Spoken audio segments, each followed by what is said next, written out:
Afternoon, everyone. We got it. Um, Today's presentation is regarding fostering student culture and supporting student voice for English learners in the STEM classroom. Our presentation is from 4 to 5:30.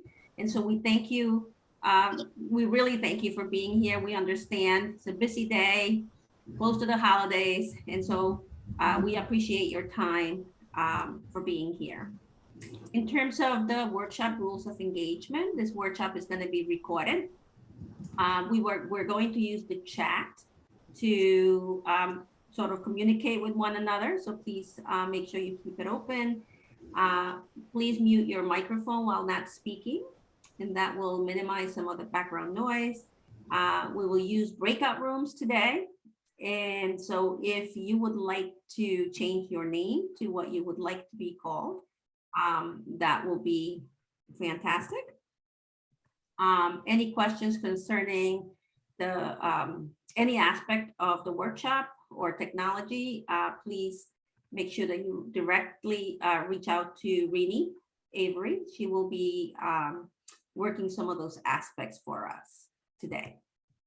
And so my name is Diana Ciliasar Shields. I teach AP Biology and Biology. I'm also the Science Department Chair at Barrington High School in Barrington, Rhode Island.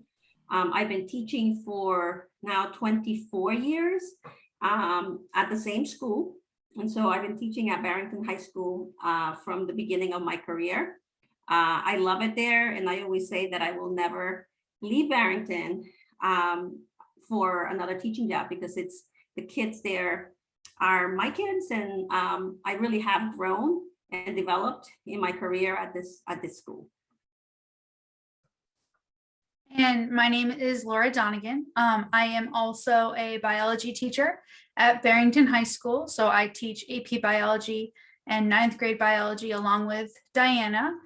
This is my 6th year teaching, and I love what I do. I love the Excel program. I love the work that we've been doing as far as learning how to best meet the needs of our English language learners in the classroom.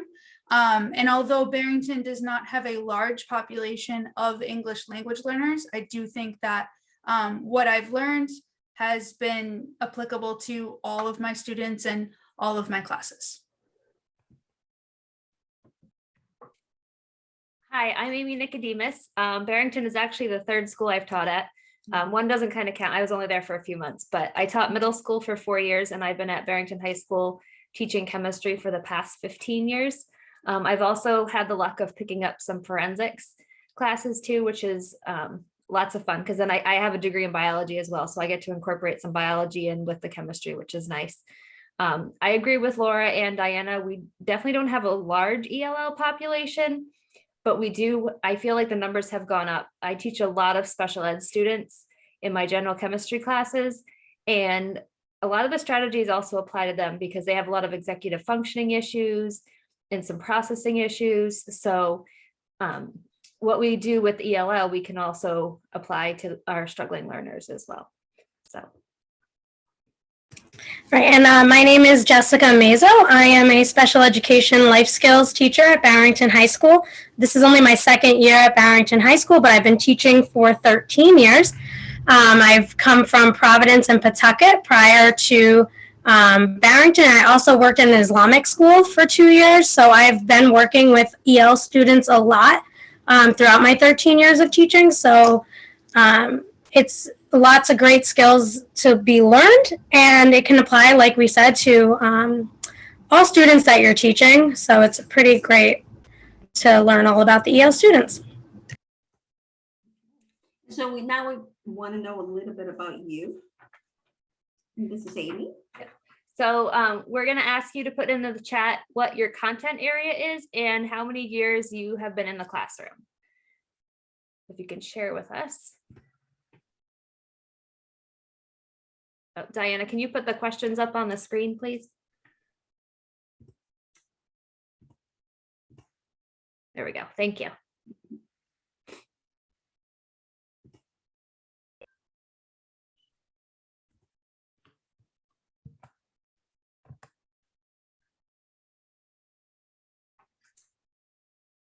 Okay, so Haley's a fourth grade teacher, ELA, math, and social studies, third year teaching.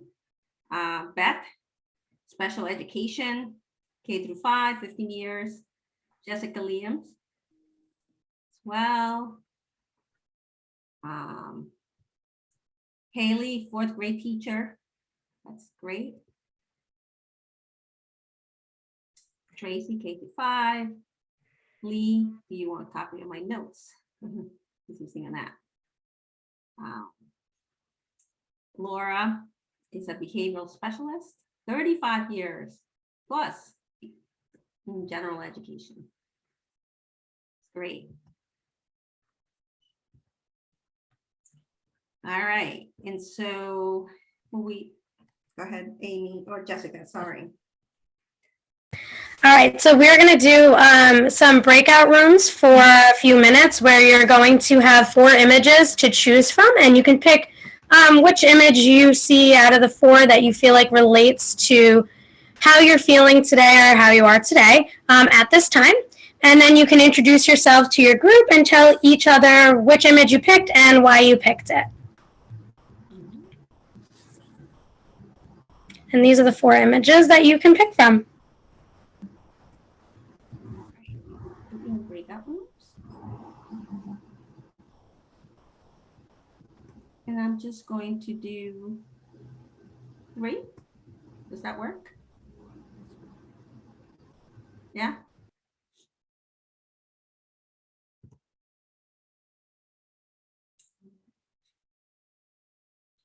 And so along with these images, you in the chat will be getting a link to a Google Doc. And when you open up that Google Doc, it will say breakout room number 1, breakout room number 2, breakout room number 3. If you click on that link, it will lead you to slides that we're going to be using for today. So I'm going to open up the rooms now.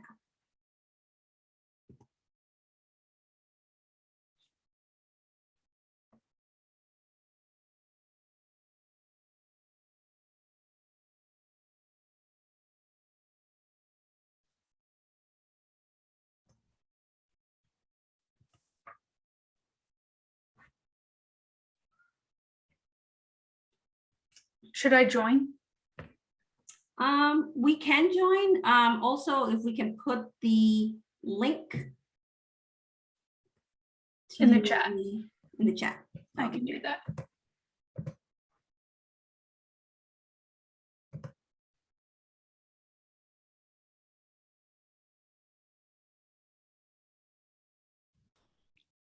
Diana, can you put the link in the chat again so we can, oh, thank you. Yeah, Diana, you are muted. We're going to be sending you the link back on to the chat to see if we can open it from there. I think I just did. Okay. Did it work? Got it. And it works.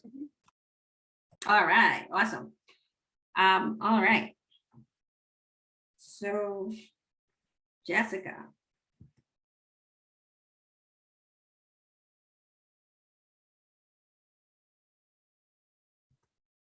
Did we lose Jessica? I'm muted. I'm talking while I'm muted. It's fine. All right. So now that we've come back as a whole group, let's share how we are feeling today. So type your responses and wait to hit send.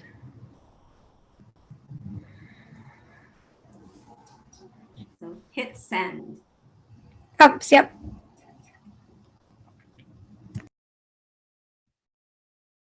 So how are we feeling today?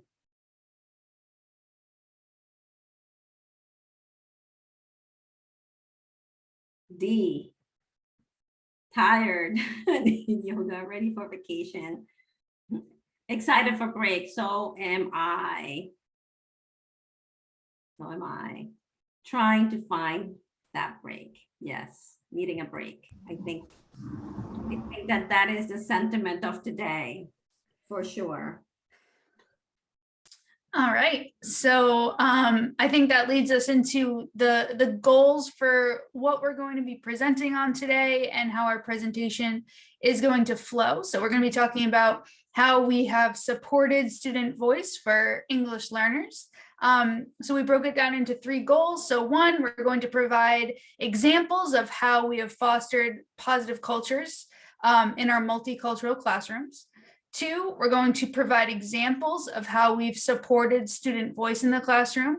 And 3, we're going to unpack the 4 different components of the micro-credential. So the analyze, develop, implement, and evaluate.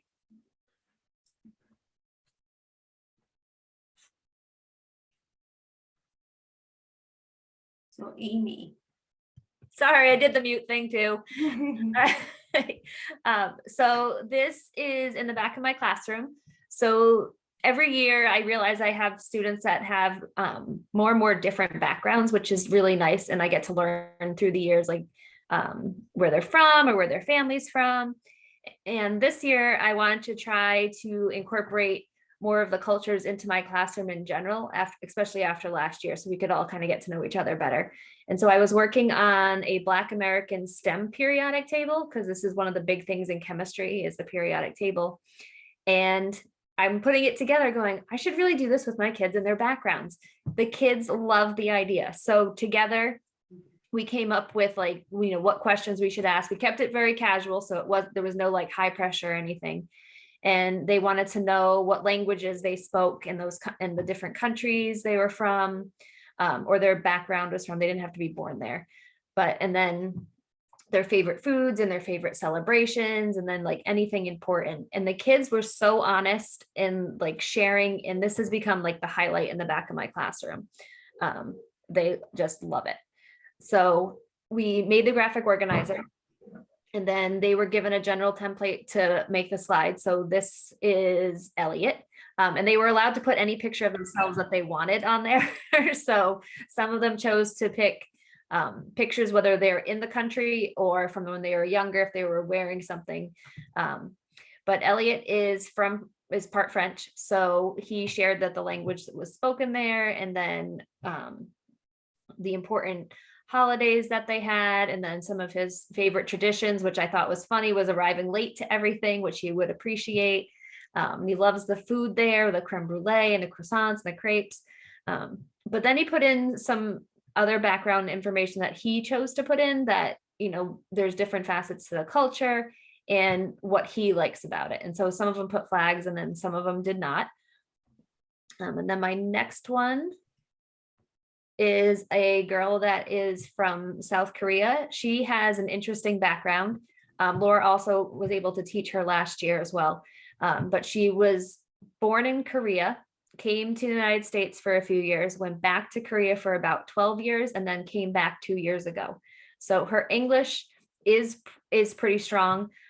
So she is able to adapt well in the school, but I feel like I'm hitting like the high with her, meaning like she's already there. So she does struggle with some of the how the terminology is, but we figure that out. So she told us what her special holidays were and her traditions. So she put in a picture of the traditional attire that Korean people wear, and then also 2 of her favorite meals. So the big chemistry connection here was on the periodic table. So the different columns were organized based on the culture or the country location, just because there's only 18 columns and I had to be a little creative there. And then there's a trend going up and down the periodic table, like you would with the elements. I put the students in alphabetical order, and then I told them they had to figure out the trend. So not everyone's picked it up yet. But some of the kids they go back and look at it every day, know what the trend is there. And then some of the cultures were grouped based on geographical location. So I had some students pick America or New England. And then I did have 1 student that is Native American and 2 students that are Puerto Rican. So they put in there, I put those columns near each other because geographically they're located near each other, meaning they would also share properties, AKA from the elements. So that was my connection. So I asked the students what they liked about it. They really like sharing about themselves and learning about each other. And then one of my students was like, I felt very included and appreciated and recognized by my diversity, like who I am. They also liked how it connected to the periodic table because we're studying chemistry and thinking outside the box. And then they were also surprised, and I was surprised as well, of some of the unknown diversity that the classmates had. So, and I did this in 4 of my 5 classes. The other class is forensics, so I didn't do it with them, and it's a half a year class, so it's a little bit different. But they really enjoyed the whole process that we went through, and they couldn't, as I was putting it up in pieces, they couldn't wait for the whole thing to be put up on the wall. So that's it. All right, Jess. All right. So I do special education at the high school. So my background's a little bit different in terms of what goes on in my room. For being a special education teacher, it's really important that you foster a positive classroom environment. The kids need to feel safe with you just because the needs are high. And some of the students don't really like to ask for help, don't want to admit they need the help. So I spend a lot of my time fostering a positive culture within my classroom, just so I can be that person that they feel like they can be themselves around and can get help from. By doing this, what I do is I try to keep a positive attitude with all of my students. We always have bad moments, never bad days. We're never bad kids. We just have bad moments, and the moments go, and then we move forward. So just keeping that positive attitude is really important.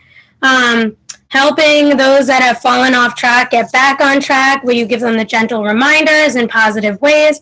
Trying to make sure every student feels accepted for who they are. And I usually try to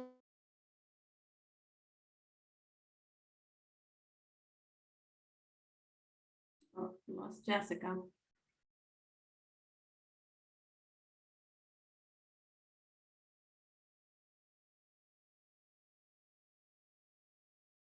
inventories just to figure out what the kids like, but I do find that that helps. And then on the next slide, I also make sure that I am building a positive relationship with my students and making sure that they get to know each other too. They need to be able to be comfortable around each other in the classroom, share stuff out.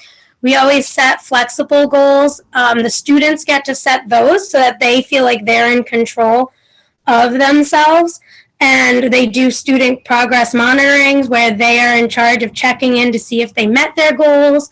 But giving them a student-focused room really helps them feel safe and comfortable, regardless of their ability, their gender, their race, or any other differences that they may have. And we just try to incorporate all of that. So special ed students and EL students do have a lot of overlaps. I notice it a lot when I'm working through the micro-credentials with this program. I've noticed a lot of the overlap that I see with my special ed students and my EL students, and it's really neat to see that there's these extra supports that both need in a classroom setting, and they both do need a specialized program to help them be successful and succeed. You need to be inclusive.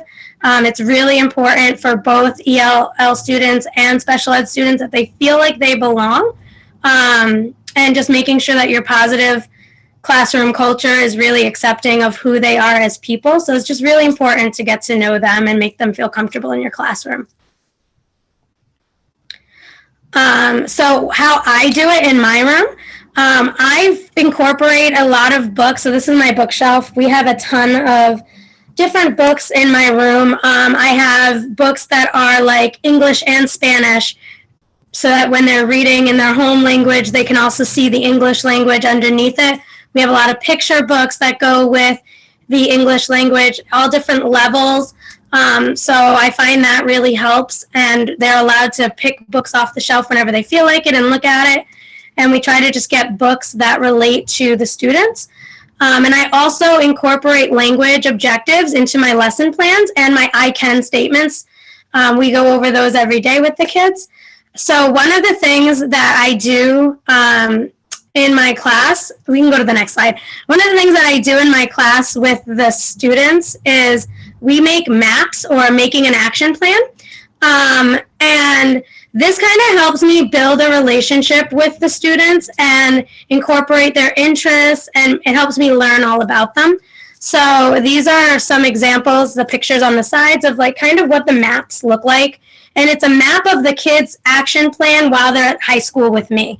And it's a document that we work on throughout like the 4 years that I have them. And they start off by telling me who they are as a person, since it's the first time that we met. They get to tell me just like some information about them. And then I use this information to then create visuals, pictures, behavior charts. I've had students that need behavior charts where like the little coins that they earn are like baby alive dolls or footballs based on their interests. So I like to use this information. But they tell me who they are. They give me a little bit of their history. Home language is incorporated, if you can, like, as you can see on this slide. I have both the English and the Spanish, so that the students can see it in both English and their home language. So it kind of makes answering the questions easier, and I tell them they can answer in either English or Spanish, whatever they're comfortable in or whatever their home language is. So part of the activity that we do in class is they're allowed to share out in whatever way they feel the most comfortable. It can be through pictures, it can be through words, it can be through their home language. I find that like the first time that I'm meeting them, it's better to let them express themselves in the way they're comfortable, and then kind of ease my expectations into it with them. Students with IEPs have to do MAPs and CDPs, so this is like a great way for me to kick off my school year, but also get to know my kids. And a MAP is just making an action plan, and a CDP is a career development plan. I do the MAP activity with my students when they start the first year with me, and then we update it all throughout the 4 years, because as a case manager for special ed, I have the kids for 4 years. So it's a living, breathing document, and it's really awesome. We do it through Google Slide so that they can share it with me. We share it with the parents, and we get to update it as we go. So it's kind of cool to see the progress that they make and how they start off in the beginning, maybe doing a lot of pictures and a lot in their home language. And then by the 4th year with me, there'll be more full sentences, English. It's amazing to watch the progress go throughout the 4 years. And this is just an example of a lesson plan that I've done for the making an action plan. It's kind of just a breakdown of how you would do it. And this is just like the scaffolding that you would do and the supports, and then there's just more examples. And these are just the map examples that you can look at your own viewing if you want. They look great, Jess. It's awesome. So yeah, this is like a first year with me kind of answers. And then this student has had me for a couple of years, so she's kind of updated hers with more sentences and less pictures, more language. So it's kind of cool to see the difference.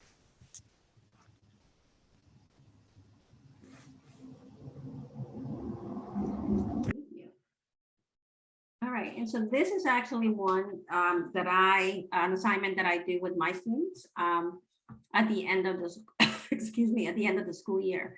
And it's a scientist at work in a multicultural classroom. This is actually a joint assignment that I worked with Laura Donegan on. But essentially, students are assigned to develop 2 posters. One that is devoted to current practicing scientists of different cultural backgrounds. They are provided, the student choice is an aspect here that I think it's important. And so they're provided with a list of videos and documents that feature scientists from all over the world. And so their option, the work that they do is they select a scientist that they might be interested in, and they might be interested on the scientist based on the career path that the scientist has taken, or the cultural background from the scientist because it's close to theirs. And so it was actually very interesting to see them do the research for these scientists and really get to know them not only as scientists, but also as people with different cultural backgrounds. The second poster, and so these are examples of what some of the students did to create their little posters. And then the second poster that they are to create is one that includes them as a scientist. And so what is it that they would like to do? And it was an amazing, one of the pieces that was for me very amazing is that I had been with these students for an entire year. And this is like a little bit on shame on me. And it was really the first time that I was able to hear them, get really excited about an area of their own interest. These are AP biology students. And so like similar to the posters of the scientists that they looked at earlier, they included information like their favorite food, favorite movies, what is it that they liked, and then some of the background in terms of their name. And so, for example, Shaswat wrote that, and by the way, these students gave me permission to post these pictures of their work, but he talked about what Shaswat means, in terms of his name, and gave some background information. And then his favorite unit this year, he loved heredity, enjoy learning about the subject matter on this topic. And that's sort of the area that he would like to do. He's also, by the way, I'm a proud mama. So he's a science fair award winner. And so he will be presenting his work along with his colleague, another student, at the International Science Fair. And then Sarah is an environmentalist, And so these are basically, notice that there's a difference in the way that they decided to portray their information. And it really allowed me to get to know them as scientists, but also get to know them as individuals with a very rich cultural background that really allowed us to connect with one another at a different level. And so it was a very cool project to do.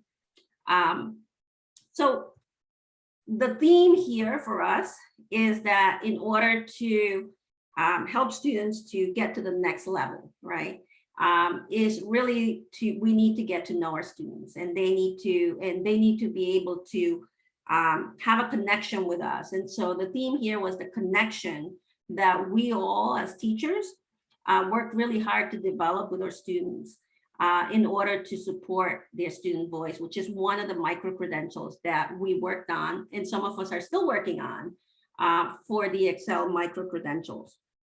And so what we're going to be doing today is we're really going to focus on three components. And we'll talk about the evaluate component a little bit, but because of time, we wanted to give you examples now that we have a baseline and we have a way of connecting with our students and their backgrounds to really amplify their voice through analyzing what we do in the class, to develop activities, assignments, protocols that allow us to reach all students and specifically tailor these assignments to our multilingual learners. And then how we implement these different assignments to benefit our multilingual learning students. And so one of the ways for this particular micro-credential, supporting student voice, the first thing that we need to do in any micro-credential is to analyze. And in this particular one, we are given a tool, which is an analysis template that allows us to have some questions that allow students to make observations about their learning. And as a teacher, to include my observations for that specific question. I decided to implement this particular tool by generating a survey for my students, and then really, videotaping my class and making classroom observations. By the way, that is powerful and scary to do when you videotape yourself, to see what it is, how you answer questions for students and that sort of thing. But my classroom observations also were included here. And then lastly, for this particular micro-credential, you're supposed to select areas of improvement. And the two areas that I, again, have to give Laura Donegan credit for is we looked at goal setting, which is one that I started to do with Laura, and Laura really created a template that we together used in our class. And then providing student choice, similar to the activity that you saw earlier. You know, students have a choice in terms of how and when and, you know, what detail they want to include in terms of their learning. And so we looked at those components. And so after we decided on those two things, we decided to pick goal setting. And the way that we provided the goals to our students was with a very specific template that I got the idea actually from a special education colleague at our school. And so in the develop component, what we had to do was basically make a plan for how we were going to provide students with a choice in their learning, and also to allow them an avenue in our classroom to set their own goals. So set goals for themselves, could be any type of goal, but setting a goal for themselves in our classroom. So those were the two parts, or the two skills that we kind of picked out of that analyze section that we then went forward with in completing our micro credential. And so in order for the develop section to be considered demonstrated or to be considered to complete, we needed to make sure that our goals and our plan were specific and measurable, and that they clearly aligned to our targeted components, which in our case was goal setting and giving students a choice in how they learn and what they learn. So I'm going to focus on SMART goals. And so the SMART goals, basically what they are, they require students to set a goal for themselves. And the parameters that Diana and I provided for the students was that they could set a goal for an academic class. They could set a goal for our specific class, or any one particular class, or all of their classes. They could set a goal for doing homework, or checking Canvas, or meeting with teachers when they need to, or raising their hand in class, participating, or they could do a social goal. I had a few students who were particularly shy, or they were new to the school, and they made a goal to sit with a new student at lunch every single day. And then, of course, there were many students that set an athletic goal for themselves. And the way that we formatted these goals was we did it quarterly. So our school runs in quarters all the year. And so we set each goal quarterly. However, if a student set a goal in first quarter, they were certainly encouraged to keep that same goal for the following quarter if they feel like they did not meet their goal, or if they wanted to challenge themselves and meet that goal again. And so what we did was we had them periodically measure their progress towards their goal. And what we found was this SMART goal did so much more than just provide students with a reflection period on whether or not they did their homework. It allowed us to build classroom routine and culture. So our students know that every time our class meets during lunch block, it's SMART goal time. To the fact that they come into my room after they've eaten lunch and they go, it's time for our SMART goal. They almost look forward to it. It's actually really cute. It also allows all of our students, but especially our multilingual learner students, to familiarize themselves with the language and content area objectives, practicing using those objectives in their everyday vernacular, practicing, using content area words, or, forcing themselves to really look at those objectives of either my class or all of their classes. It's also a little bit of intrinsic motivation for students. I know some students are competitive. Maybe they're competitive with themselves, or maybe they're competitive with each other, but it also makes them feel good when they come to my class on lunch block and they know that, wow, I met my goal this week and I can't wait to tell Mrs. Donegan about it. Because usually when I'm looking through those responses, I'll give them a really quick reply, like, nice job, nice work, keep it up. And so that, always getting some targeted feedback like that always feels good. And it also just allows them to self-reflect on how they've been in the past week, what they've done, and maybe what they could do better for the following week. So it holds them accountable a little bit. So SMART goals, again, this was something that another special education teacher told me that he did in his room. So I kind of used his idea.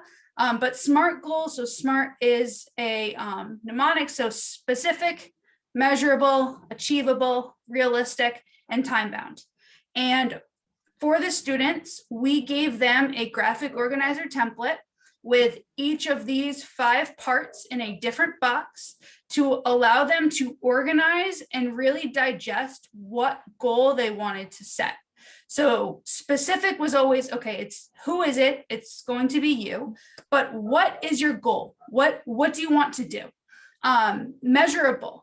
How are you going to measure it? We emphasized that they needed to have quantifiable information, data or information. So they needed a quantity.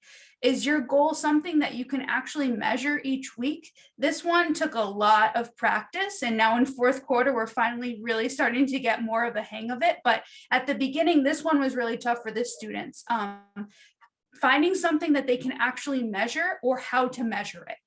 What's a good measurement versus a bad measurement. And I think that's just a good skill to have anyway. Is it achievable? So we would say, is it reasonable? If you say, you know, I want to get 100s in all of my classes, well, maybe let's try to get 90s first. And then next quarter, we can go for a 95. So we didn't want to set a goal that was too lofty or too impossible for that one quarter. So kind of taking like smaller chunks and being a little bit realistic about it, but then always trying to go one step further the next quarter. R was for realistic. What do you expect the outcome to be? If you met your goal, what would it have to look like? And then time bound, we had them do it quarterly. The measurable thing was tough for me too. So I would always share with the micro credentials. That was always came back, you know, we said measurable. And so I would share it with the students just to let them know that it's not only difficult for them, it can be difficult for adults as well. Absolutely. I also struggled. That was always what came back for me. And these are just some examples of just some of the goals that my students set for 1st quarter. I had a variety of things from wanting to make the varsity basketball team to wanting to work on their English in school and meet some new friends each week, or trying to, you know, advance in their math class, or complete all of their homework assignments before dinner, or check Canvas every day, or, you know, schedule meetings with their teachers that they're normally too shy to do. Which was really cool. It was also a chance just to get to know my students on a different level than what I would have, you know, what maybe I wouldn't have known about them. Like one student, he has his own business. And so one of his goals one quarter was to make a website for his business and get his website up and running. So that's something that, you know, you learn about your students along the way. And so how does this tie back to supporting student voice? So what was the reason that Diana and I picked this? Well, we wanted something that was flexible. We wanted something that would cater to the needs of all students. Trying to get English language learners or multilingual learners in our classroom more engaged. This allowed them to do that because they were able to engage with us every week. They were able to take a risk at their level. So every student, a risk might be different for each kid, but they're taking a risk at the end of the day and trying something new for themselves, which is really all we can ask for. It also, I believe, really instilled some lifelong learning skills in students, always wanting to think about what can I do better every single quarter in high school can make the world's difference.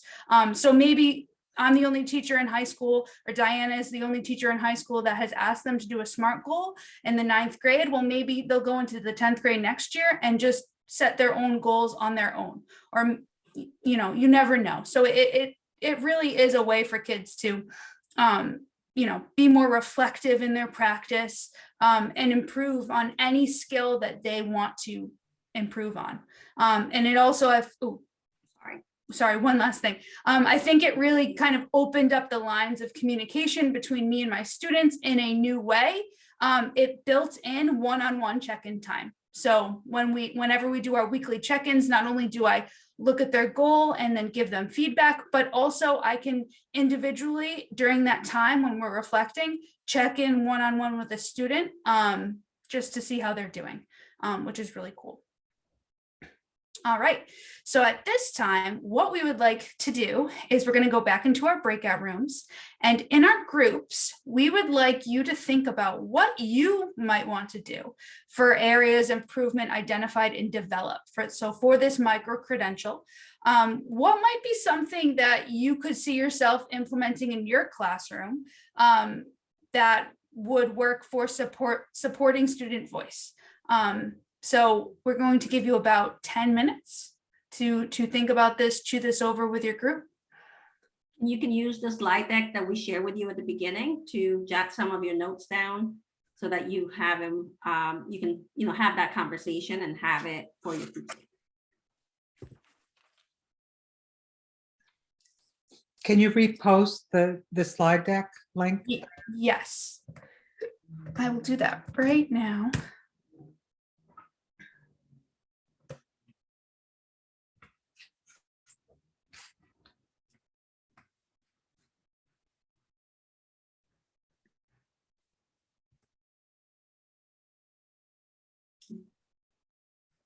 And did I open up the rooms? I think I did, right?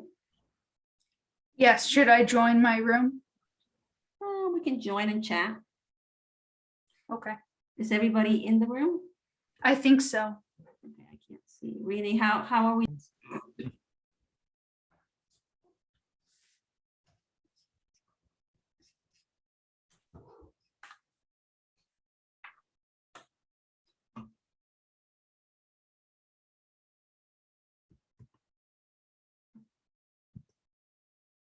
All right. Is everybody back? Looks that way. Looks like we're all back now. All right.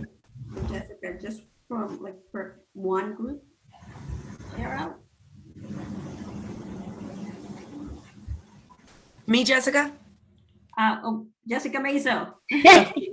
That's right. You're on, Jessica. All right, perfect. All right, so now that we're all back together, we're going to share out what we discussed in our breakout rooms. So I know breakout room 3 was empty when I popped in it, so I don't know. So I think, how many breakout rooms did we have? 3 or 2? Okay. So anyone from breakout room number 1 want to share out what you guys discussed? I don't know which breakout room I was in. You were Was not I in 1 or one. 2, Diana? You were in two. We're two. I think we were Okay. too. All right, so in number 1, I just took a few notes in there, but one of the teachers shared out that she found that when she offered the boy to do anything that he wanted to do, he was more than willing to try new things. But if it was like more dictated on what she wanted to do, it wasn't, even though she ended up getting the same result, which is, I think, pretty par for the core. And then Laura talked about the SMART goals. And we also talked about showing student targets, and depending on what age level they're at, how they understand how they can show that there was growth. Like the little ones don't necessarily understand that when you're coloring a graph to show like you answered like 10 questions, then 20 questions, right? They don't understand that that's showing growth. And I did say some of my high school students might not understand that either, depending on what level they're at.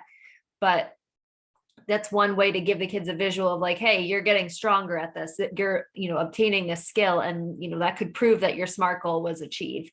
So, and we also spoke about the more that we do SMART goals, they'll pass on. I will probably get some of Diana and Laura's students from this year, next year, because I'm like the next level, and they'll already know how to do it. So they'll be able to already walk right in September and know like what I'm like SMART goals, and they'll understand what to do. And then we'll help the rest of the kids process through and try them out. So does anyone else want to share that was in group 1? How about room number 2? Jessica, I think you had some Yeah, so I've started this micro credential already, and um, kind of like the SMART goals. I'm in kindergarten, so everything is kind of a little bit lower. But my MLLs and all of my students, because it's kindergarten, have a really tough time writing. It tends to be the least favorite thing we do during the day at the beginning of the year, and then it becomes the favorite at the end. So I actually created something like those SMART goals where we have checklists for each type of writing that we're working on. And in order for them to share out at the end of the week during our author share, they have to have been able to check off all of those goals that are everything that's on the list. So if they cannot check off everything, their goal for the next week is to make sure that they get that part of the writing into their piece before the next Friday so they can share out. We also started a K2 is proud wall outside of our classroom. And anytime that they do something that they're very proud of, and it could be in the classroom, it could be at home, they can take a picture at home. If they did really well on something that they've been working hard on, they get to choose what they put out there. They do have to dictate something to me of why they're proud, and I put it on the wall out there with them. And it's really gone over well. They get to change it when they want to. And I have friends telling friends, that you did really well. You couldn't do it before. You should put that on the SMART wall. And they're really taking pride in what they're doing. And I've noticed some of my little ones that don't, like, we do morning work every morning, and they kind of just, some of them literally will just put a squiggle because at the beginning of the year, they didn't write very well. So they think now that I'm going to look at it and just be like, oh, they tried. But now that it's getting harder, they are actually trying harder because they know that it will not go on the K2 wall, proud wall, unless they can show that they have progressed somehow. And that's why they're proud. So they're trying a little harder to get their stuff out there. Especially now we've had a couple of teachers come in and say, wow, that proud wall, you really must be proud. So now it's really out there. So it helped. That's great. Thank you for sharing. You're welcome. That's really great. Laura. Okay, so on to the implement portion of the micro credential.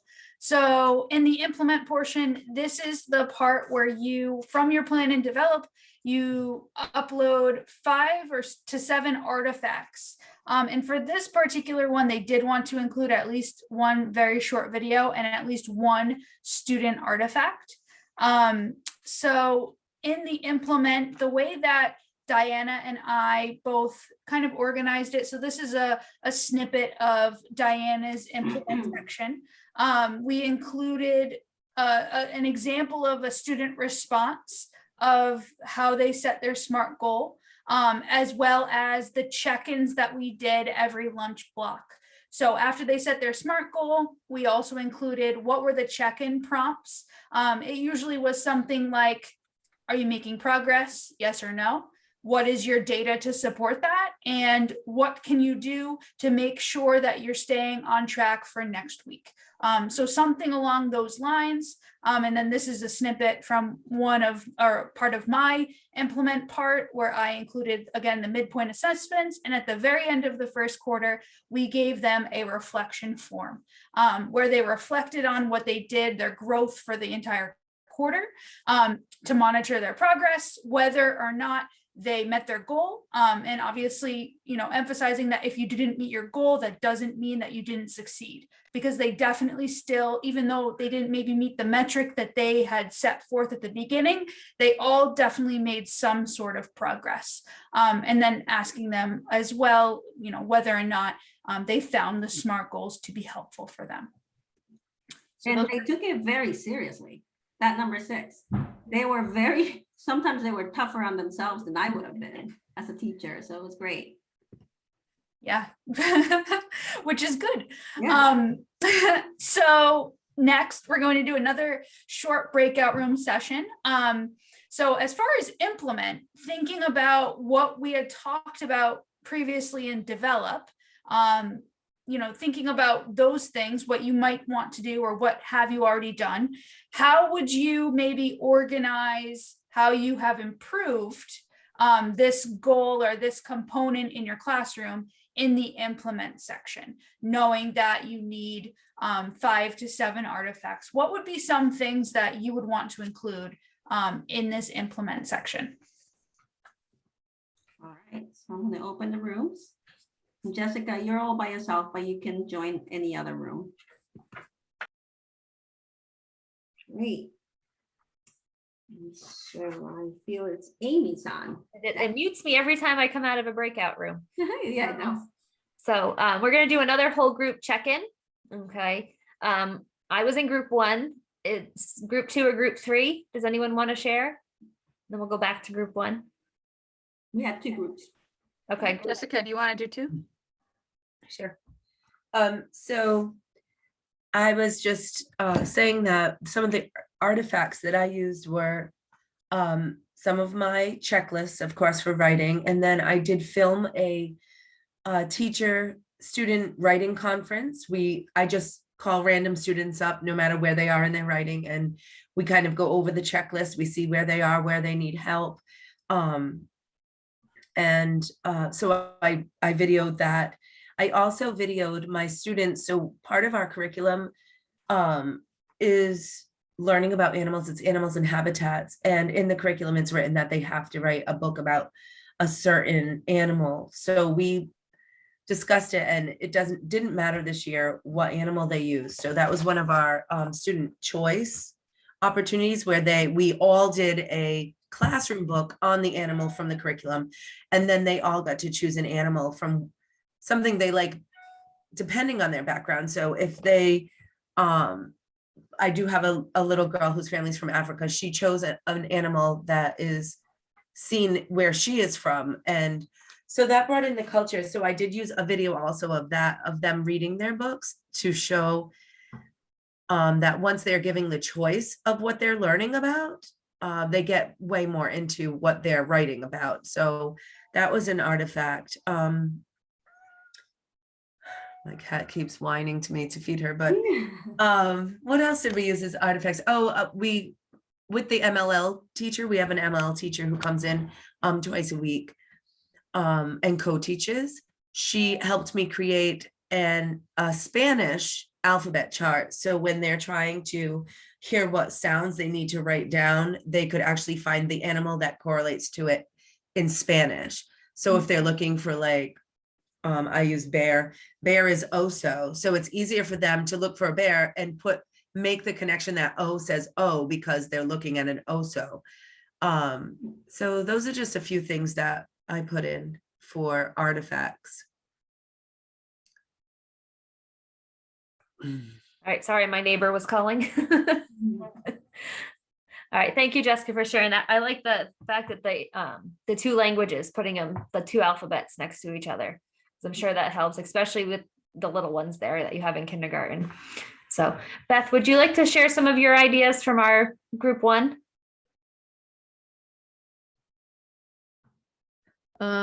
Sure. So I haven't done the credential. I kind of started it and then lost steam.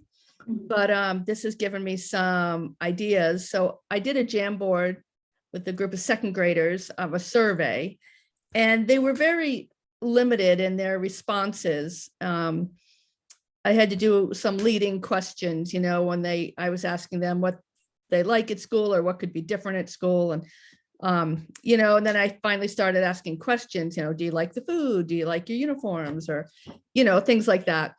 But then after listening to like the SMART goals and such, I was thinking, gosh, I could really do some SMART goals with them where they could track even from their beginning, middle of the year iReady scores, set a goal for their ones they're taking next month, and really kind of teach them about a SMART goal and tracking your goal and what's realistic and such.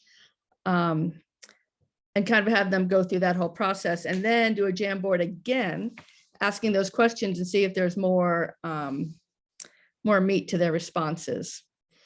If they could give me more feedback about what could be different or better, or how do they know they're doing in school? That was one question. How do you know you're doing well or not?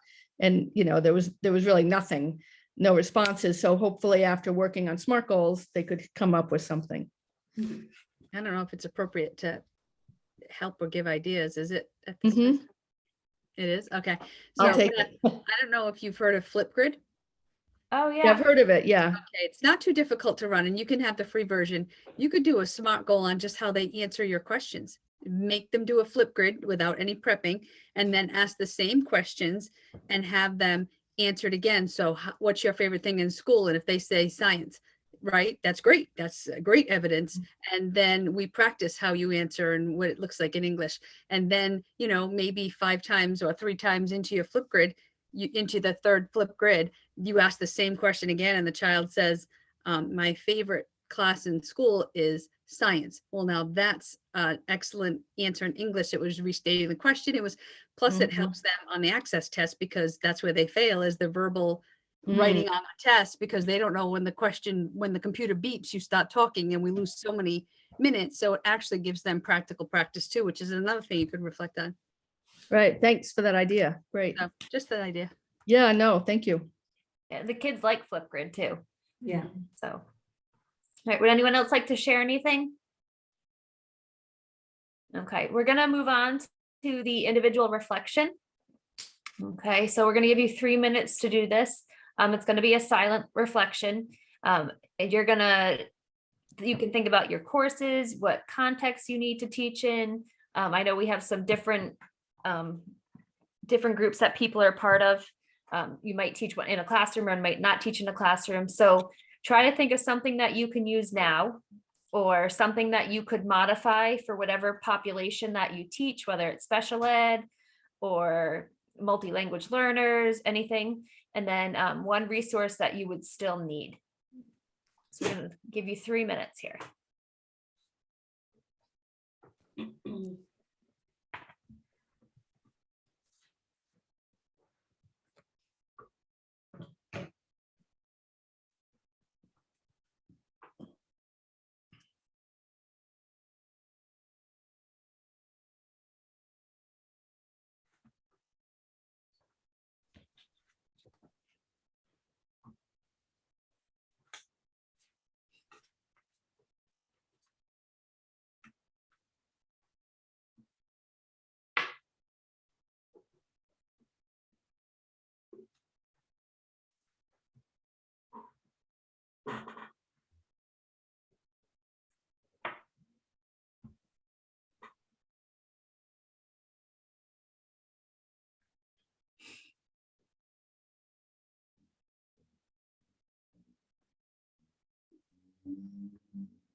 All right, we're just about halfway through on time, just so you know.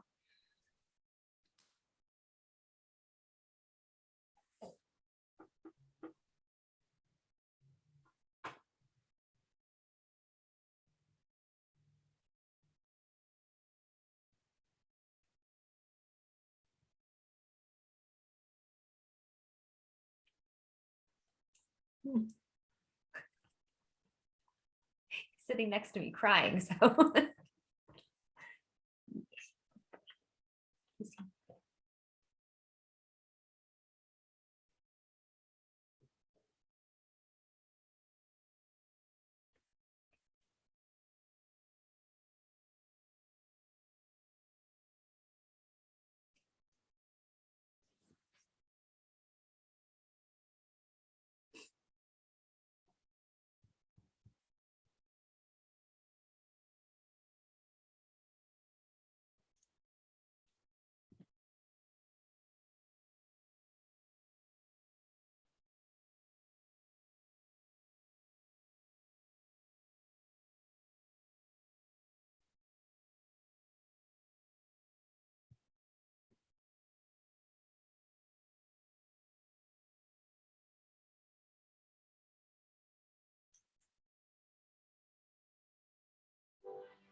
Time's up. All right, so we're just going to talk out as a whole group. Did anyone come up with something that they could use? Yeah, I did. I love the Flipgrid idea. I hadn't thought about that. And I've been doing videos either on the iPad or on my telephone. My cell phone, not my telephone. How old am I? And so that I really liked. And then as far as what I need, time. I'm with you. Yeah. I think we're all with you. Yeah, time. I agree. And I'm wondering if in doing this, it's probably going to be easier for me now that it's towards the end of the year. Can I do it with a group of teachers and have professional development so that I'm helping them enhance student voice? Is that okay too, instead of always working with kids?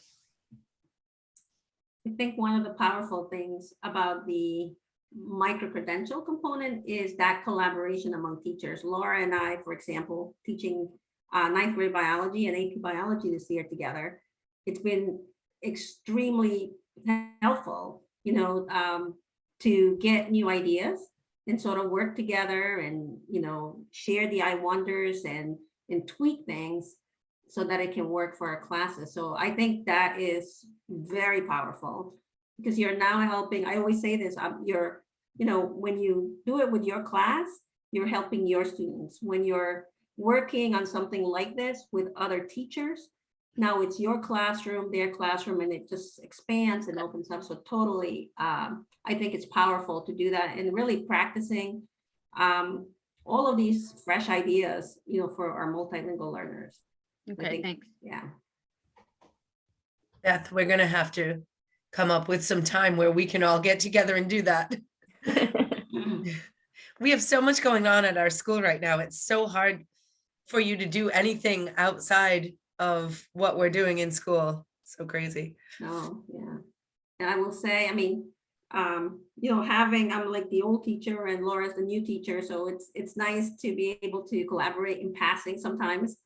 Obviously she's experienced but oftentimes for us is really sharing documents. I like doing it all. She'll send me a text or she'll send me an email and I'll send her an email or text. We'll share documents. And I think that, it's very informal. And it's more powerful when it is formal, but it's something that can definitely be maybe planned for next year, the beginning of the year with your administration. I think the best part, or one of the best parts of this, is being able to work with other teachers and colleagues. I've learned so much just from working with my colleagues that I'm presenting here with today, and also other colleagues that aren't on the Zoom call right now. And I believe like that has made me the teacher that I am today. So that to me is priceless. Yeah. Working with other teachers.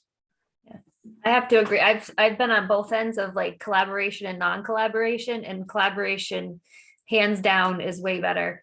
And Diana, Laura, and I teach different subjects, but we can still collaborate and work on things. And I'm just kind of getting into the micro credentials, but I've already learned things from them, and they're like, they can support me as I'm going through them, which is nice. And then I can get feedback so I can kind of get my feet in there better too. So it has nothing to do with content area. It just has to do with like how you want to present and how you want to pass the information. So. All right, Jessica.